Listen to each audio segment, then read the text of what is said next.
Hi guys, it's Joe from Earthtone9. Hope you're well. I just wanted to make a quick update video about gear because there's a few gearheads out there, and we did some videos, Owen and I, recently about what guitars and amps and pedals and so on we use, and these seem to be really popular with certain demographics of people.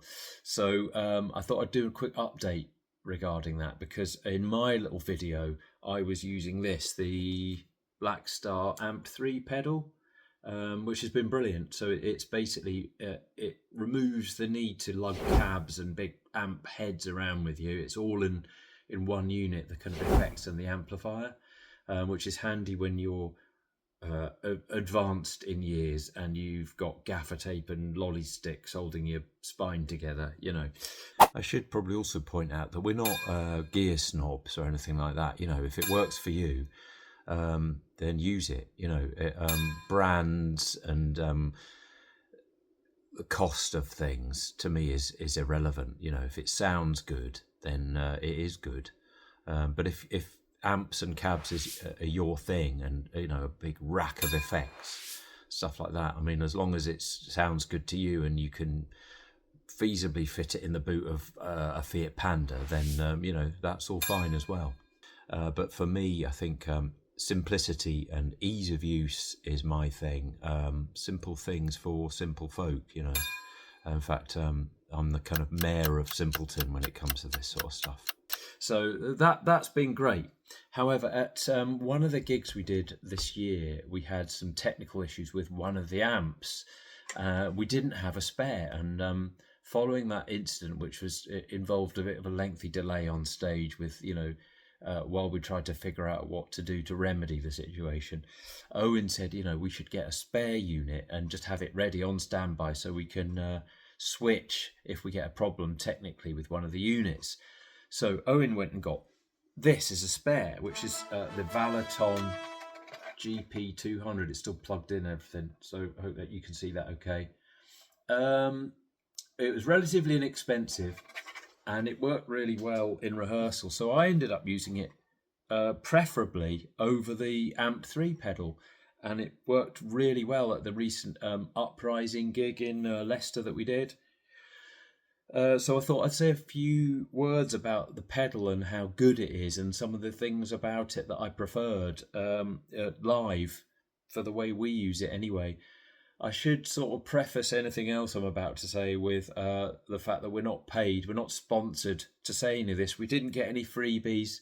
We bought everything. You know, there was no scratching of backs and greasing of palms. Okay, so I'm going to tell you a bit about this new pedal and the way it's helped us out, helped me out live, and hopefully it might help a few people make the choice they need for effects and amplification. Right, so one of the best things about the unit, in my view, is when you're playing live, it's quite dark on stage, or it can be at certain times, and you need to be able to see what you're doing to switch between effects and different sounds. So the good thing about this is you've got lots of bright lights on it. Luckily for us as a band, we don't use loads and loads of different sounds. In fact, I use probably 3, and I add wah to one of those occasionally, so kind of 4 if you're stretching it really.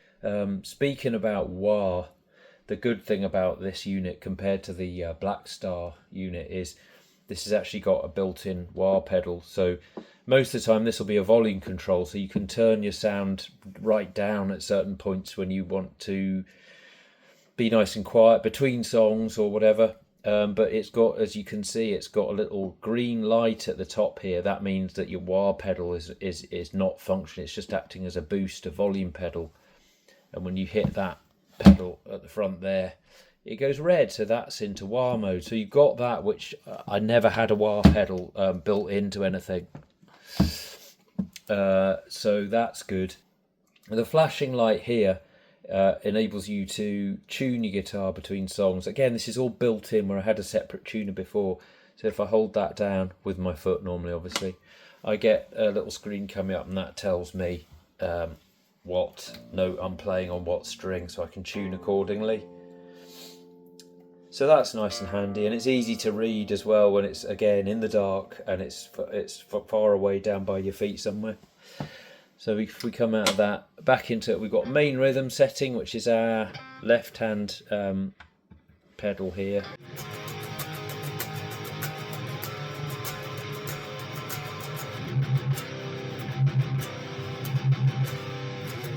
Yeah, I'm playing this through a tiny little speaker, so please don't base the quality of the sound on how good you think the pedal is. Kind of solo sound, I'll maybe just switch to the same sound but with some reverb added.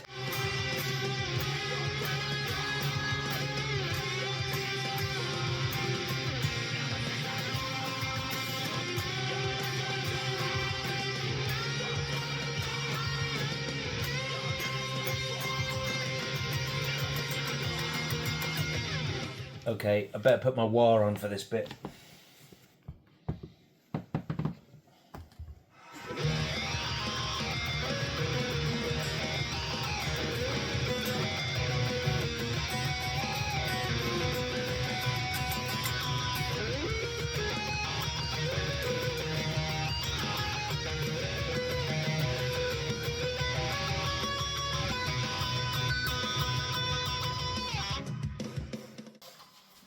Another good handy thing is if I'm in wah mode, as you can see because it's red there, when I switch back to rhythm, it takes me straight out of wah mode as well. So I can't forget and leave my wah pedal on, which has happened before.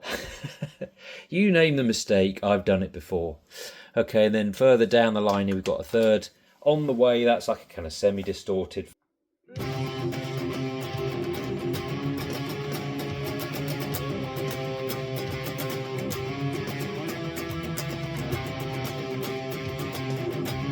Thing.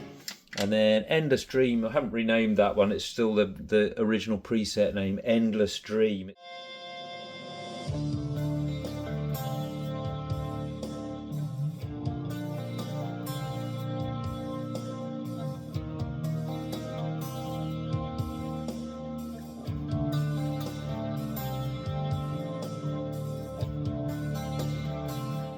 So that's it really. It's nice and easy to use, and you can see why it's handy live when you've got lots of flashy lights and things telling you where you need your foot to be.